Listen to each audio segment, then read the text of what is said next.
guys? James Bills with UB Pitching 101. I'm going to start doing these videos for y'all, and you'll be able to catch them on YouTube. Most of these videos will be about pitching, obviously.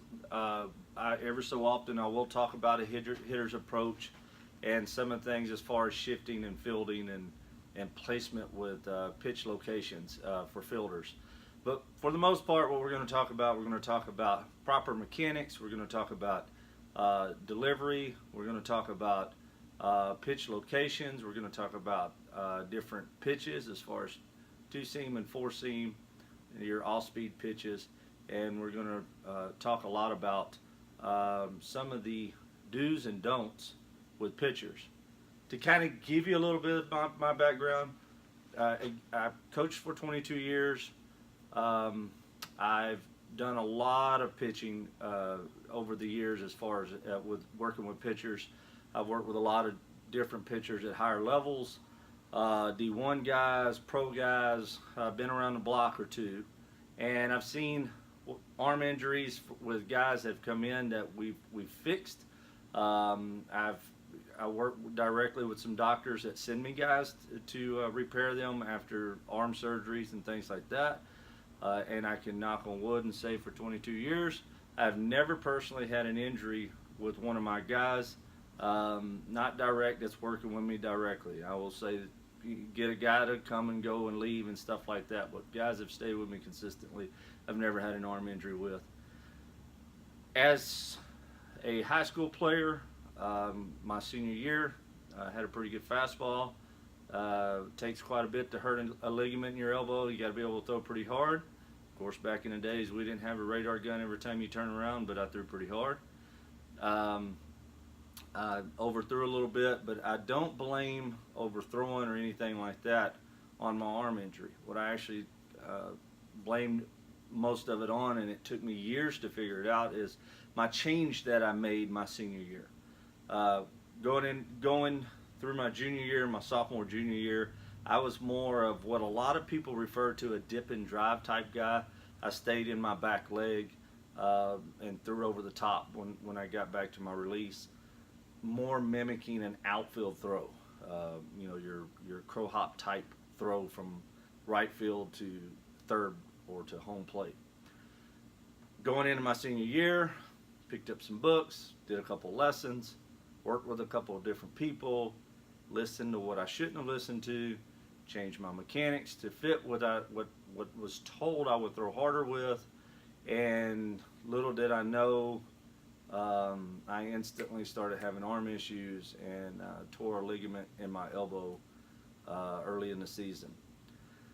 Wish I would have known then what I know now. We all say that all the time. A lot of us say that, parents say that, coaches say that. Players, pro players that are out of the league now, they even say they wish they would have known what they've learned teaching. One of the things that I've done over the years is I've made sure that I've opened my ears and listened and try to pick up little things from different people. Guys at high levels, guys at low levels, guys in the middle, coaches, players, parents, kids. It varies. You get a good rash of, or a good list of things. I like to call it a portfolio, so to say. So we kind of have this build-up of this portfolio where I can go back and look at different people. Believe it or not, there are a lot of guys that throw different ways. I wholeheartedly believe there's a particular way to throw that keeps your arm safe, but it doesn't mean it's for everybody. Some people may be further along in their particular mechanics than other players. Therefore, they may not be able to get out of it as much.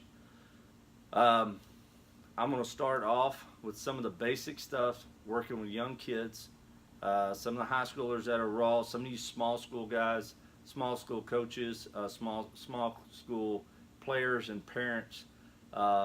You have a better opportunity sometime to correct your players just for the simple fact of they don't have a lot of experience with a lot of different pitching coaches or hitting coaches or any other type of coaches, just for the simple fact of y'all have a lot of a lot further to travel. You play a lot of football, basketball, and baseball, and run track, which I highly recommend, by the way, is be a 3 or 4 sport athlete.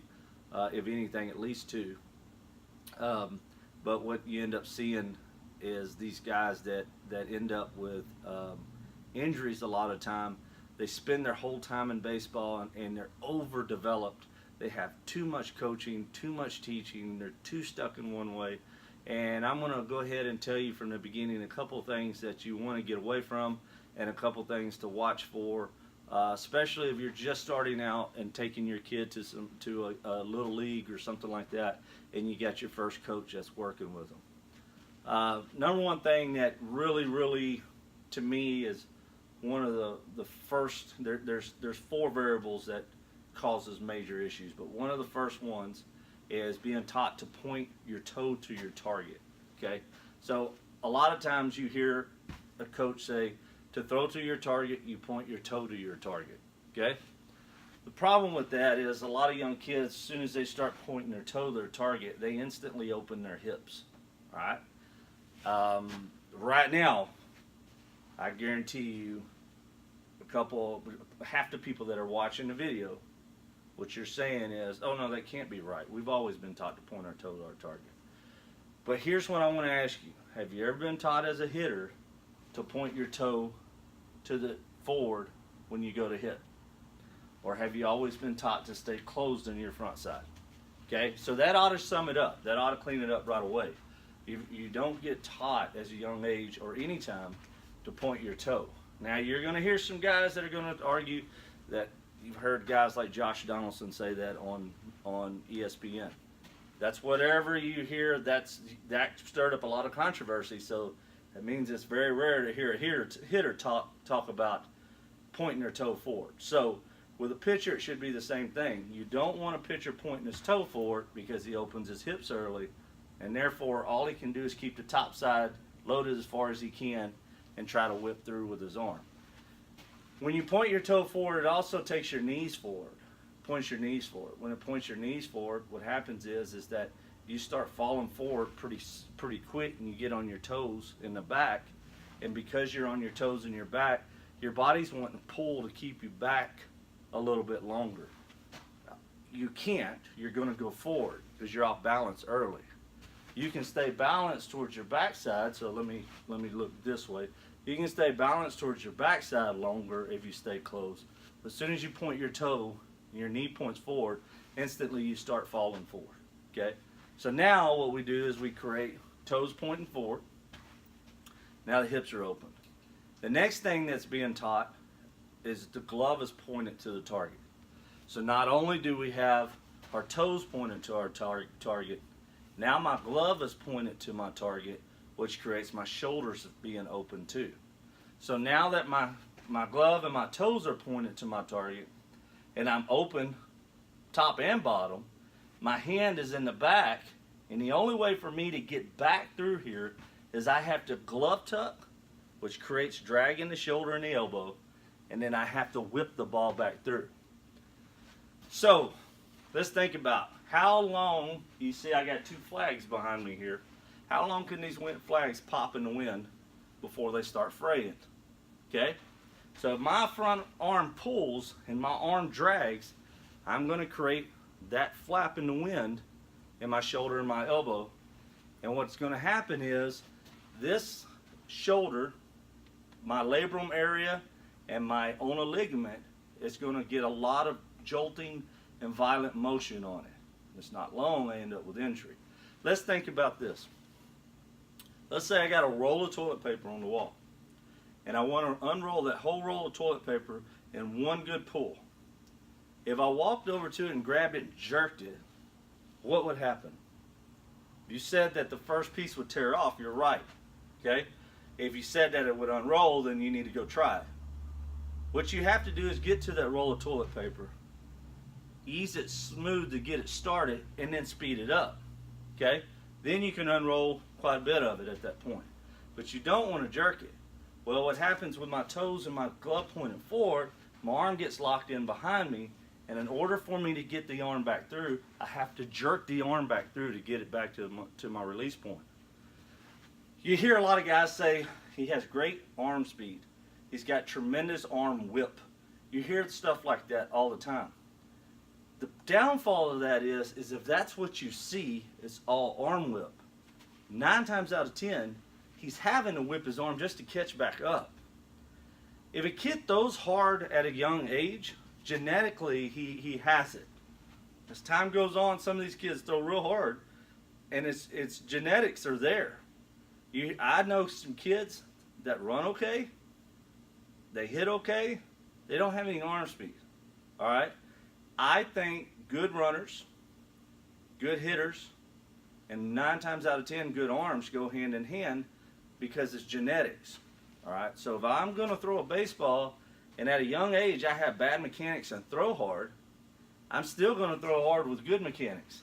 If I have good mechanics and throw hard, I'm still going to throw hard with bad mechanics.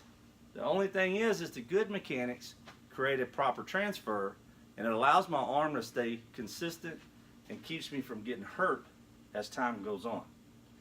Let's think about guys like Nolan Ryan, Roger Clemens, Andy Pettit, Greg Maddux, a lot of the big name pitchers in back in the days. If you pull up their pictures, a lot of the pictures of these guys, you're going to see shoulder tilt, front shoulders up. It's not down. Front shoulders up. Their core is loaded.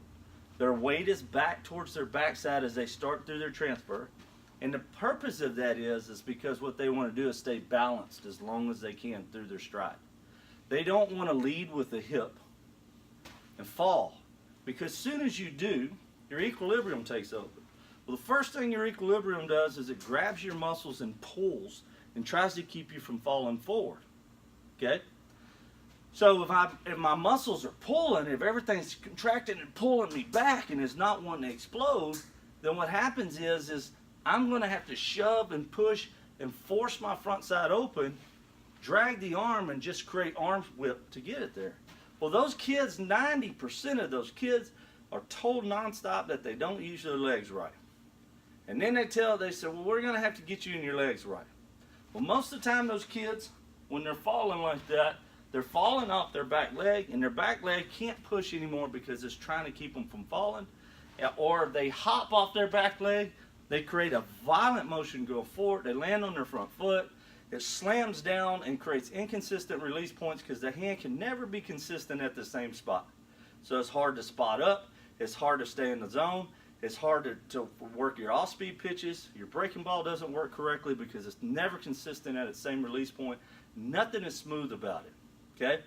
A lot of times, too, they end up offline, and there's an importance of being online. All right, so we're going to go back to the front foot. The front foot, pointing your toes, should always land a little closed. All right, toed in. You listen to guys like Pedro Martinez, Nolan Ryan, all those guys were said back in the days, your foot should never point straight to the target. It should be a little closed off. Well, there's a couple reasons in that. It's not just one reason. There's a couple reasons in that. If your front foot is a little offline, and you're, or a little closed off, sorry, and you're on line with your front foot to your target, what happens is that your release point becomes consistent to the same spot every single time. If I open my foot a little bit, my hand wants to travel over a little bit further. So I'm not inconsistent in the zone anymore. I'm actually inconsistent with my release point. I'm over here. Well, if I'm missing over there, to compensate, I have to release a little early.